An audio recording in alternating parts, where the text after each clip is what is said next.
DJ Kamlesh राज मालंजोला। माता पिता के सेवा करके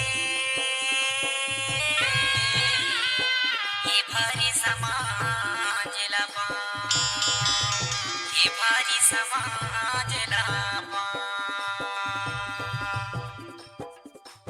बजाओ क्या?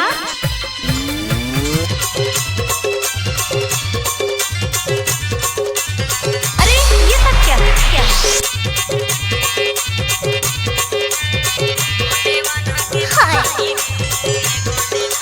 चल हट।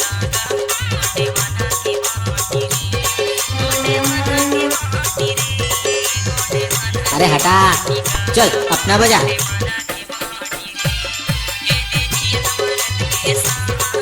चुपचाप खड़े रहो। क्या?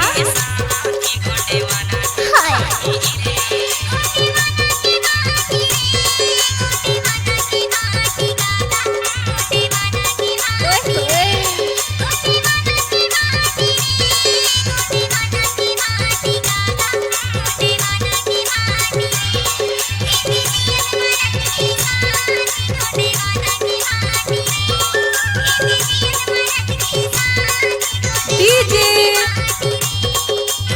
कमलेश राज मालंजोला।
धरती दाई तो